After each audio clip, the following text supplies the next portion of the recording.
Hi Bon, හැමෝටම මම දවසකින් ලොකු වීඩියෝ එකක් කරන් ආවා. යාළුවන්ට පොඩ්ඩක් ෂෙයා කරන්න. අද කියන්නේ Facebook hacking වලින් බේරෙන විදිය ගැනයි. Facebook account එකක් hack කරන්න පුළුවන්කම දෙකක් තියෙනවා. එකක් phishing අනිත් එක kali Linux use කරපු. මම අද කියන්නේ Facebook hacking වලින් බේරෙන්න පුළුවන්කම ගැනයි. Facebook email ලිපිනේ වෙනුවට Gmail ලිපිනේ කවදාවත් දෙන්න එපා. එතකොට ඔයාලට එකම Gmail එක පාවිච්චි කරද්දී එකක Gmail එක හොයාගත්තාම ඔක්කොම හරිනේ. ඒකයි.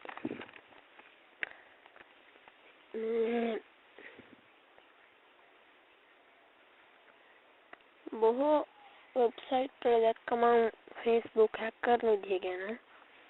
ඒ දැන් ඉතින් බය වෙන්න ඕනේ නැහැ, මම ඇවිත් ඉන්නවා.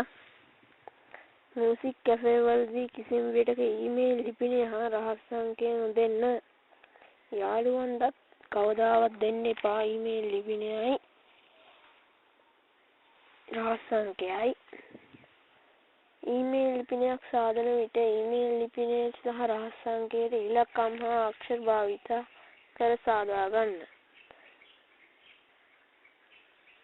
විශ්වයාදී ලකුණ, ලකුණ, hash ලකුණ, cache ලකුණ, බෙදීම ලකුණ, and ලකුණ, කොමා ලකුණ, වරහන් ලකුණ ඒවා භාවිත කරාට කමක් නැහැ. සුන්දරි පාස්වර්ඩ් එකක් හදාගන්නේ මෙහෙම. දැන් අපි හිතමුකෝ මගේ නම කමල් කියලා.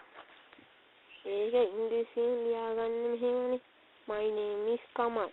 ඒකේ තියෙන මුල අකුරු දෙක එකතු කරගන්නවා. ඊට පස්සේ අවසානට අපිට හිතන අකුරු ටිකක් දාගන්නවා. මම නම් my name is Kamal කියන වාක්‍යයෙන් my name is කා කියලා හදාගත්තා. ඊට පස්සේ ඒ අකුරු ටිකට hack කියලා දාගත්තාම අපේ පාස්වර්ඩ් එක ගොඩක් දුරට සම්පූර්ණයි. මම දැක්කා මේ දවස්වල ගොඩක් බ්ලොග් hack කරලා තියෙනවා.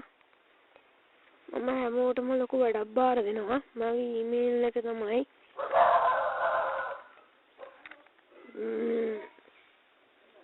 new1sivanga@gmail.com.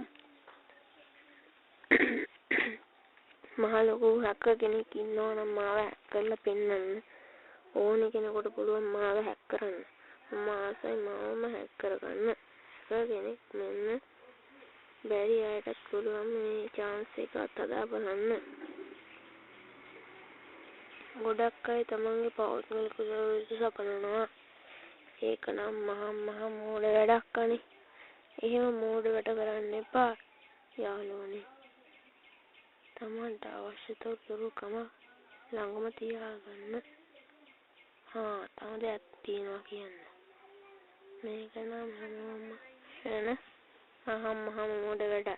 Gmail එක පාස්වර්ඩ් එක වෙනුවට දෙනවා. හැකර්ලා නම් මෝඩ වැඩ කරගන්න නෑ යාළුවනේ. හැකර්ලාට Facebook, Gmail, email වැනි ඕන දෙයක් hack කරන්න පොඩි software තියෙනවා. අවිජේ Gmail hacker වගේ. මම දැන් යන්න. හැමෝටම goodbye.